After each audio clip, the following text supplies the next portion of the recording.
그러니까 그리스도, 원어로는 크리스투스라고 합니다. 그 다음에 분리는 메시아. 이 말은 이거 같은 얘기라는 거예요. 그러니까 우리가 예수 그리스도 하잖아요. 그러니까 예수 그리스도, 예수 메시아라는 얘기예요. 메시아. 그럼 메시아 하면 여러분 메시아라는 말은 많이 들어보셨죠. 뭐 구원자 뭐 그런 뜻이잖아요.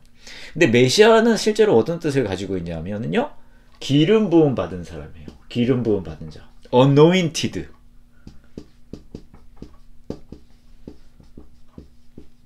기름 부음 받은 자. 기름 부음 받은 자를 메시아로, 마사라는 히브리 말에서 온 거예요. 기름 붓는다. 마사에서 와서 메시아 이렇게 해가지고 그래서 메시아인 거예요. 그러니까 예수님은 기름 부음을 받은 자라는 얘기예요.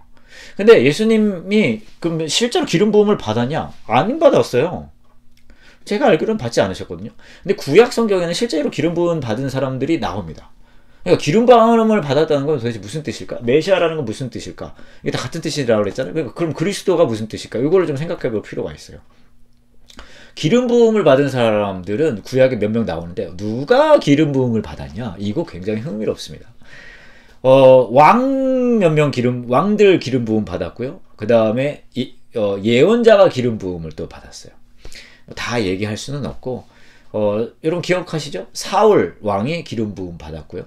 그 다음에 다윗이 기름 부음을 받았어요. 기름 부음을 받았다는 뜻은 무슨 뜻이냐 하면은 하나님과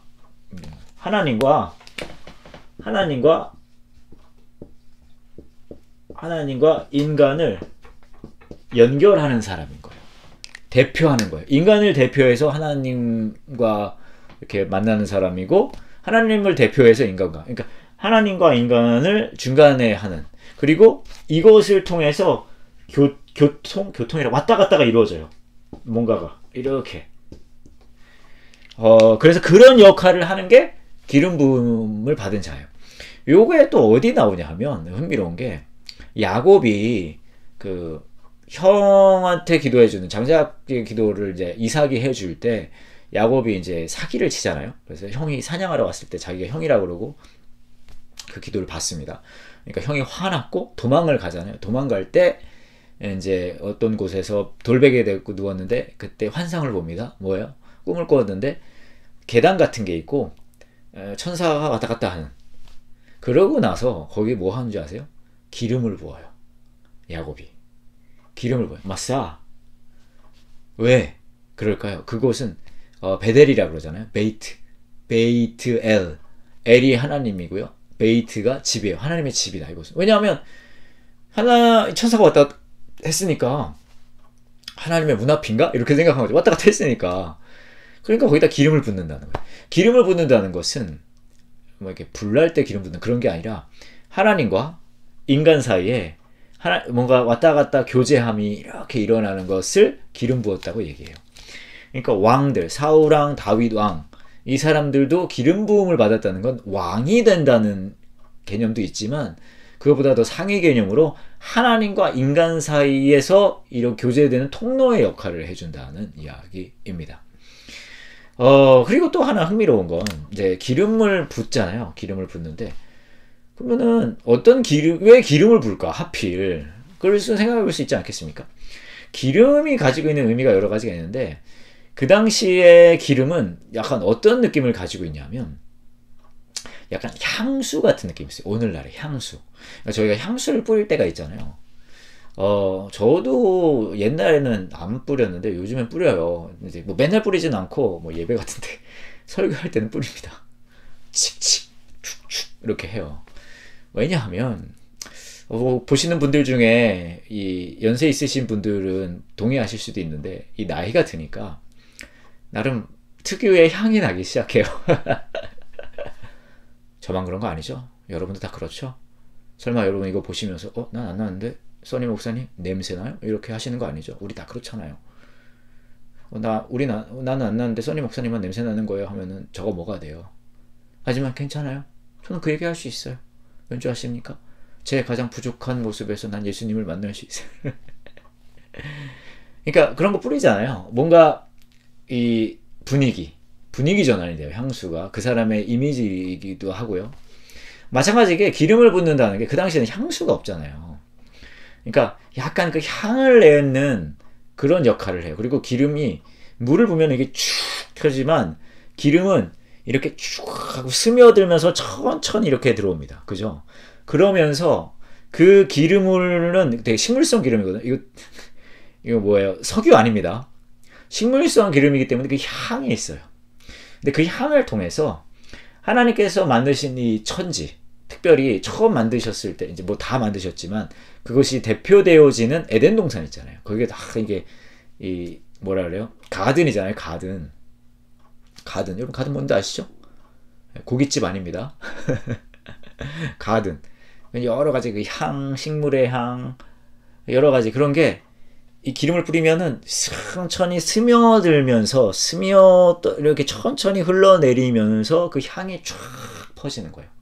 그러니까 스며들면서 완전 다른 분위기가 되어버리는 거예요. 기름을 쫙 부으면 하나님의 임재하심을 상징적으로 보여주는 거예요. 그냥 물처럼 찍 다는 게 아니라 얘는 이렇게 거하잖아요. 기름은 쫙 거하면서 완전히 다른 분위기. 그래서 그게 상징되어지는 거예요. 너를 통해서 하나님께서 그분의 선하심과 일하심을 나타낼 거야. 이게 기름을 붓는 것이 그 상징이 되는 거예요. 그래서 왕들에게 그렇게 했고요. 그 다음에 예언자들에게 했고요. 제사장들한테도 했고요.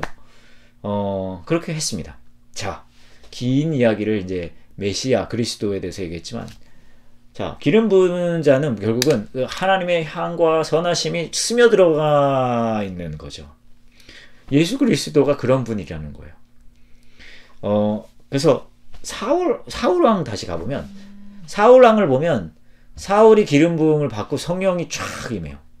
예수님은 하나님의 임재하심이 가득 임재하신 분이시라는 거예요. 그분이 가 있으면 하나님의 분위기로 그곳이 바뀌어요. 네. 그리고 하나님의 함께 하심이 쫙 스며드는. 그러니까 그 기름 부은 자라는 거예요.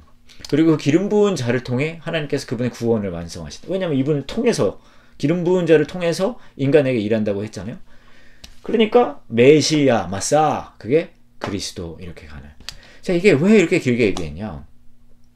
사마리아 여인이 이렇게 물어보는 거예요. 그리스도라고 불리는 메시아가 기름 부은 자가 오실 것이라는 것을 알고 있습니다. 라고 얘기하는 거예요. 또 이제 예수님을 말할 때 다윗의 자손 이런 얘기 하잖아요. 왜냐하면 다윗이 기름 부음을 받았잖아요. 그러니까 기름 부음 받은 자의 자손이, 특히 다윗한테 하나님이 약속하거든요. 너의 자손 중에 참 자손을 통해서 진짜 기름 부음 받은 이가 올 거다라고. 그게 예수님인 거예요. 그걸 기다리고 있는 거예요. 그래서 오실 것을 우리 것 설명해 주실 것입니다. 라고 얘기해요. 이제 이전에는 예배에 대한 얘기를 쫙 하고 있잖아요. 예배는 하나님과의 소통이거든요. 이런 거를 하려고 하는데 곧 진짜 기름 부음 받은 이가 와서 진짜 온전한 소통이 이루어질 겁니다. 진짜 예배가 이루어질 겁니다. 라고 얘기를 하니까 예수님이 내가 그 기름 부음 받은 자야. 내가 메시아야. 내가 그리스도야. 내가 하나님을 통해서 그 하나님의 임재하심이, 함께하심이 너희들에게 스며들게 하고, 그 완전 분위기가 달라지는, 완전 다른 분위기가, 다른 상황이 되어버리는, 하나님이 주권자 되고 그런 게 되는 거 하는 거가 나야. 라고 얘기를 하는 거예요. 자, 왜 이렇게 길게 얘기했어요? 왜냐하면 우리에게도 똑같아요. 크리스찬의 삶은요, 이것도 흥미롭습니다. 이거 재밌는데, 크리스찬의 삶은요,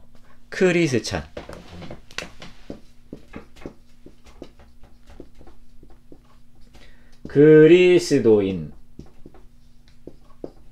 사실 이 말의 유래는 초대교회의 사람들이 예수 그리스도를 따르는 사람들이라서 이제 다른 사람들이 붙여준 별명이에요. 그리스도를 따르는 사람들에서 그리스도인인 거예요. 크리스찬이라고 불렀다고 하거든요. 그런데 이걸 또 우리가 적용할 수 있는 게 뭐냐면, 우리 역시 기름 부은 사람들이 되는 거예요. 그 예수 그리스도와 함께함을 통해서. 무슨 말입니까? 우리를 통해 하나님의 그 일하심이, 임재하심이 우리를 통해 우리에게 부어진 거예요. 네? 저와 여러분에게 그 임재하심이, 하나님의 임재하심이, 그리고 그 임재하심을 통해서 뭘 지키고 뭘 행하고 이루어내고 막 해내고 이런 게 아니에요. 그리스찬은 뭘 막 이루어내고 이런 게 아니라 하나님의 임재하심이 우리에게 이렇게 이렇게 쫙 스며듭니다. 서서히 기름이 진짜 이렇게 들어가듯이 임재되어지는 거예요. 하나님의 임재하심이 이렇게 되는 거예요. 그리고 어떤 일이 벌어져요? 그러면 너무나 자연스럽게 우리 삶의 향이 바뀌는 거예요. 향이 완전 다른 분위기가 되어버리는 거예요. 이 기름 부음은 예수 그리스도를 통해서 그렇게 되는 거예요. 그게 크리스찬의 삶이에요. 제가 그 말씀을 드렸죠. 예수가 진짜라면 물 항아리 버리고 사람들에게 수치받는 거 이제 신경 안 쓴다는 거. 왜요? 왜냐하면 예수 그리스도가 진짜라면 그분을 통해 내 삶이 뭐예요? 완전히 바뀔 테니까. 어떻게 해요? 그 임재하심으로. 그 향이 나는 거로. 더 이상 사람들이 손가락질하면서 저 사람은 남자 관계가 복잡해. 그러면서 손가락질하는 그거가 그렇게 그런 냄새가 배어있던 나를, 그런 거가 이렇게 배어있던 나를, 먹고 사는 문제, 사람들이 다 손가락질하고 흉보는데도 불구하고 먹고 살아야 하기 때문에 물 길러 나가는 그 생존에 그렇게 아둥바둥했던, 그래서 예수님마저도 생존의 도구로 봤잖아요. 다시는 목마르지 않게 금을 빨리 달라고. 그런 나를 그 기름 부으심을 통해서 완전히 더 이상 그 냄새, 그 수치스러운 사람들이 손가락질한 그 냄새로 내가 정의되어지는 게 아니라, 생존의 문제로 내가 정의되어지는 게 아니라 임재하심을 통해 완전히 다른 향이 나는 거예요. 너무 멋지지 않아요? 와, 이거 너무 예술적이고 아름답지 않습니까?